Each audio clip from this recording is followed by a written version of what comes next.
ह्या कशा प्रसंगातून चालले आहे मी? हे सगळं कसं सावरणार आहे मी? एका क्षणात सगळं होत्याचं नव्हतं झालं। आजपर्यंत प्रत्येक संकटात हे माझे आराध्य म्हणून मी यांची प्रार्थना केली। आता कोणाची प्रार्थना करू मी? कुणाला अळवू मी?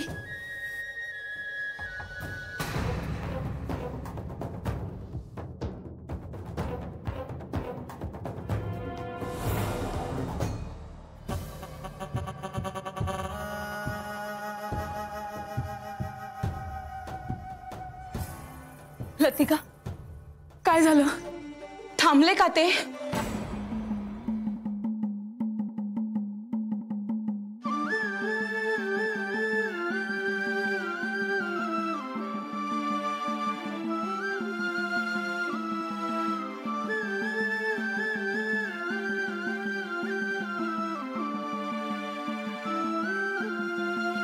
लतिका, अगं सांग ना, हे माघारी फिरले का?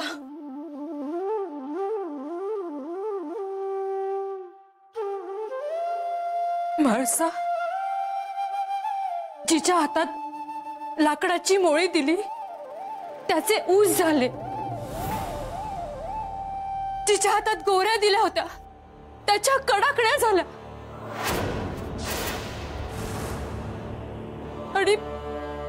आणि जिच्या हातात मोकळी घागर दिली होती ती पाण्याने भरली। म्हाळसा, चमत्कार झाला।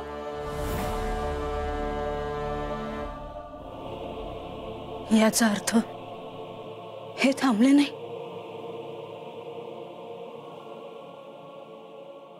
अपशकुन झालाच नाही।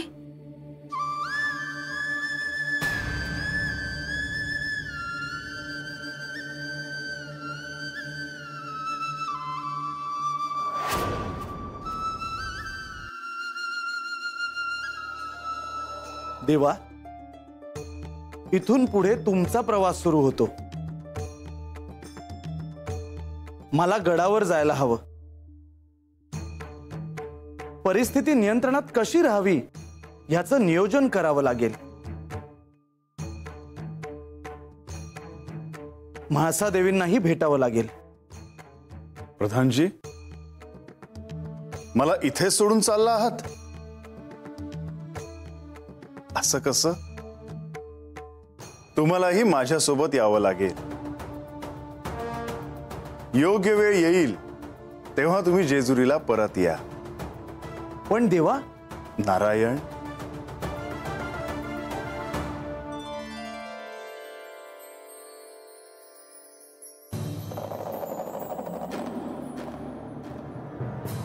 मला सोडून, या जेजुरीला सोडून, इथल्या प्रजेला सोडून हे माझ्यापासून 12 वर्षापर्यंत लांब निघून गेले। आता 12 वर्ष पूर्ण होईपर्यंत जेजुरी त्यांचे पाऊल पडणार नाही।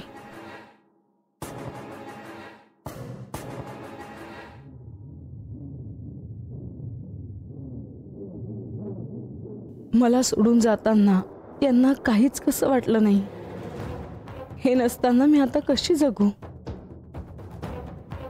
पण माझ्यावर या प्रजेचे दायित्व सोपवून हे माझ्यापासून लांब निघून गेले।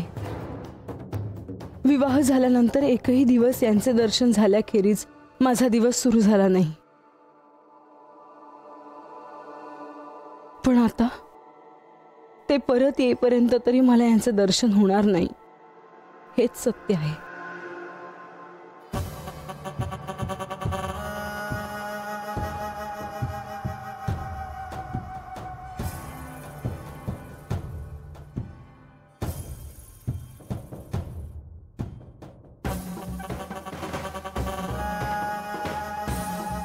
विवाहाआधी आम्हाला एकमेकांशी बोलता यावं म्हणून यांनी मला हा सुवर्ण दर्पण दिला होता। आज मात्र या विरहात यातनच मला यांचे दर्शन होईल। या दर्पणाचा भविष्यात असा देखील वापर होईल हा विचार माझ्या मनात कधीच आला नव्हता।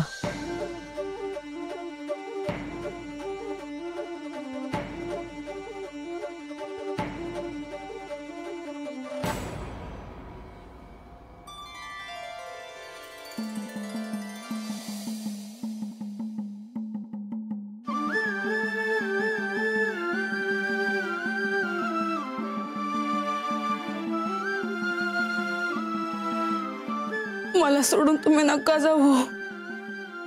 परत या, तुम्ही परत या.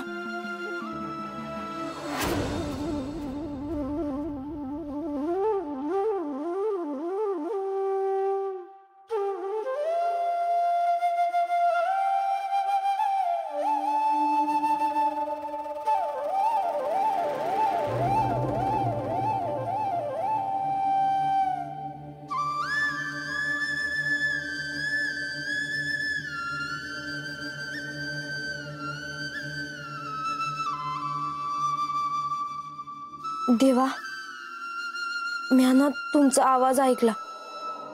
वय तो तुमचाच आवाज होता.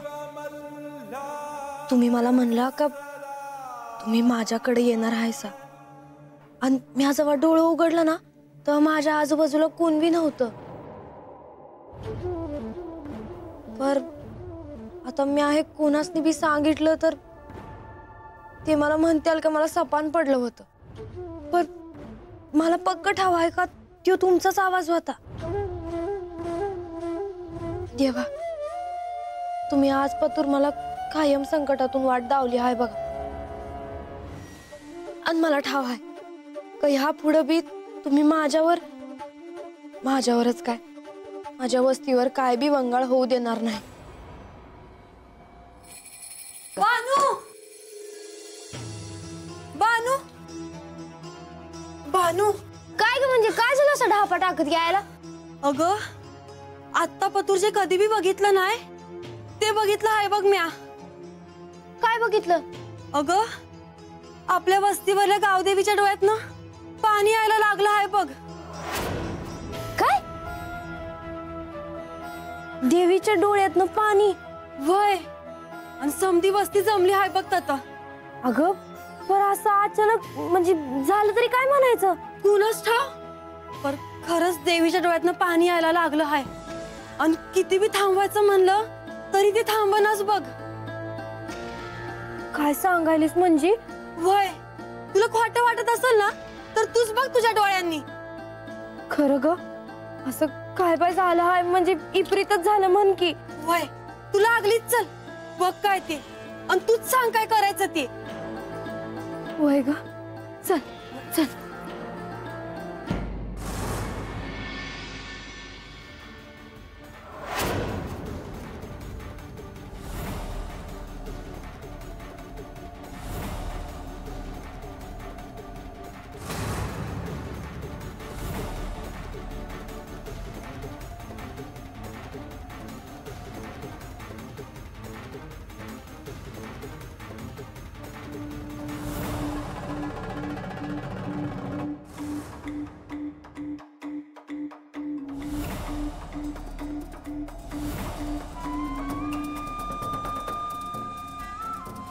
बाबा एक काम कर, देवी पुढे दिवा लावाया, घरनं वाईस थोडासा त्याल घेऊन ये जा. आता बघत काय उभा राहिलं, जा की वेगळी. आणि हे बघ, कोणाला तरी ग्वाड धाड करायला सांग. देवीला ग्वाड धाडाचं जेवण दे हवं. जा जा जा जा. हे आबा, अरे ह्यो काय प्रकार म्हणायचा. आणि देवीला ग्वाडधोड जेवण दिलं म्हणजे तिचं रडणं थांबील होय. हवं साधं सुद्धा काम नाही. हवं देवीचा कोप हाय यो. चालीरीती परमानं केलं नाही ना का कोप झालाच म्हणायचा.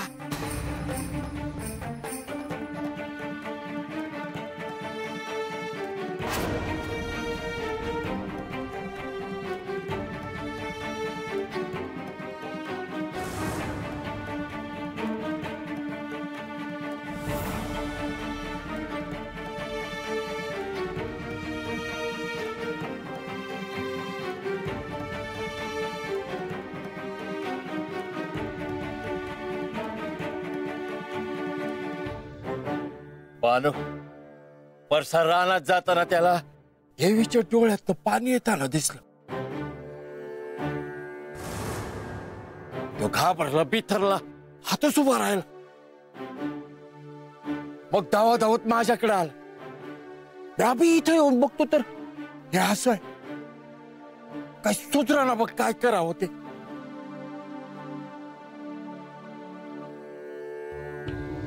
बानू, तूच सांग बाय आता काय बाय. म्हणजे तिला काय विचारतीस ग? जणू काय ती सांगणारच आहे काय करायचं आहे ती. इतकी वर्ष झाली या वस्तीत, यो असला चमत्कार कधी बघितला नाही. आणि ही कोण सांगणार काय करायचं आणि काय नाही ते? चिमितकार कसला? देवीचा कोप हाय यो.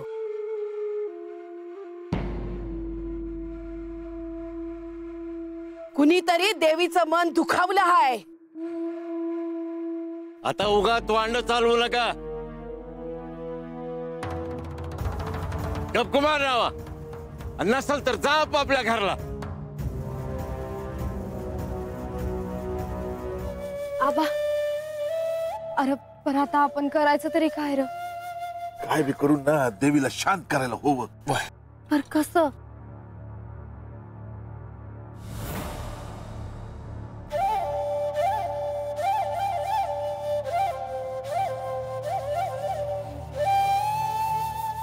देवीला राग कशा पाय आला आहे ते कळालं पाहिजे.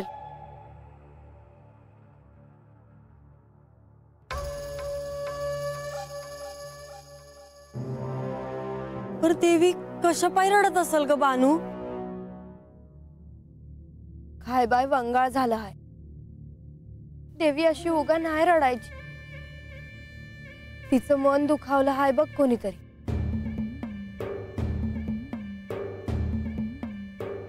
तुम्ही जर नाही थांबला तर मी माझा देह जिवंत ठेवणार नाही. तू असं करू शकत नाहीस. तुझ्यावर या अखंड राज्याचे दायित्व आहे. दिल्या वचनाला न जागणं हे महापाप आहे. हा देह पंचमहाभूतांच्या तेजातून धारण झाला आहे. त्याला संपवण्याचा अधिकार तुला नाही. म्हाळसा, मी आयुष्यभरासाठी नाही चाललो आहे. मी पुन्हा येईन. पुन्हा आपण एकत्र असू.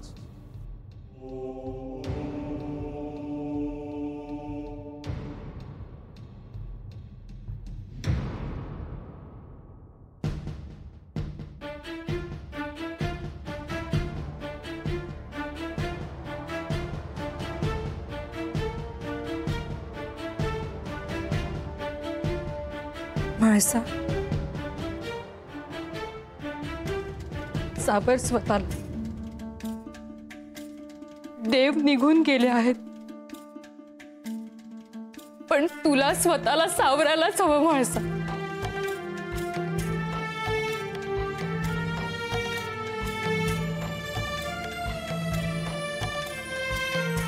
म्हाळसा, असं सारं काही संपल्यासारखं नको वागूस. असं अवसान गळून गेल्यासारखी नको वागूस तू. म्हाळसा, मला तुला असं नाही बघवणार.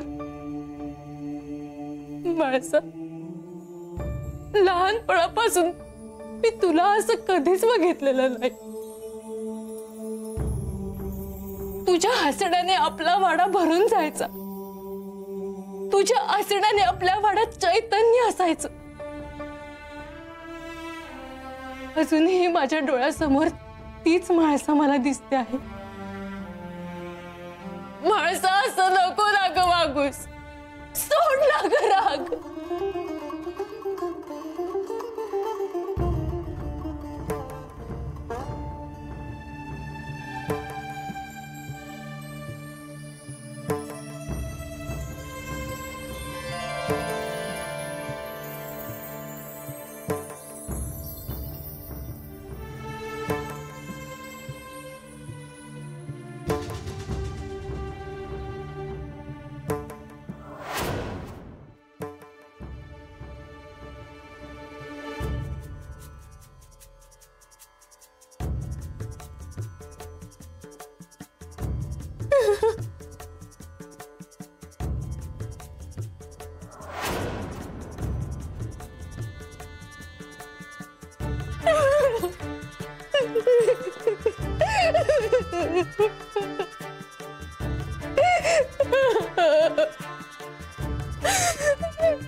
म्हाळसा, आता ह्या क्षणी तुम्हाला किती वाईट वाटत असेल हे मी जाणते, परंतु तुम्हाला स्वतःला सावरायला हवं. जेजुरी आणि इथल्या सगळ्या प्रजेचं दायित्व आता तुमच्यावर आहे म्हाळसा. श्री खंडेराय जेजुरी सोडून गेल्यामुळे सगळेच दुःखात आहेत. आता तुम्हालाच त्या सगळ्यांना सांभाळून घ्यावं लागेल. म्हाळसा,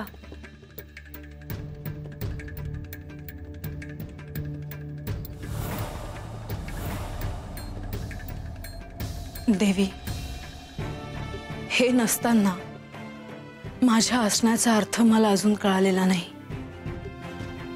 हे नसतील तर मी काय करणार? मी कशी जगणार? जर मी स्वतःला सावरू शकत नाही तर मी जेजुरीतल्या कोणालाही आधार कसा देऊ? देवी, यांनी माझ्यावर जे दायित्व सोपवले आहे ते माझ्याकडून शक्य होणार नाही. म्हाळसा,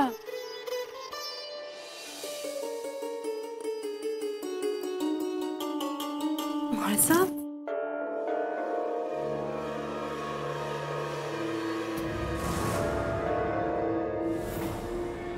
अगं कर बाय काहीतरी. देवीला असं रडताना भगवान झालंय.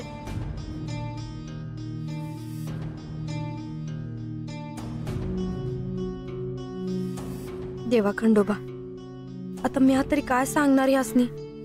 मला वाट दावाजी. आबा, आपण काहीतरी करायला हवं. बा, अरे ते समज बराबर आहे, पर देवीला काय झालं आहे ते कळाय ना ग भाई. आणि म्या तरी काय करणार? देवाचं मनापासून नाव घ्यायचं एवढंच मला ठाव. अगं पोरी, पण तेवढ्यानं देवीचं रडणं थांबल होय. देवीला जे जे आवडते ते ते द्यायला हवं. कपडं दागिनं करायला हवं, बकरं कापाय हवं. असं समज करून देव शांत होतो वय कुठं तवा? आता पत्तूर असंच चालत आलं या आणि असंच चालत राहणार आहे. उगा आम्हाला शहाणपणा शिकवायची गरज नाही. नारायण नारायण नारायण नारायण नारायण नारायण नारायण नारायण. महाराज, ते बघा काय झालं. देवी रडतीय. आता तिला कसं शांत करावं तेच समजना झालंय.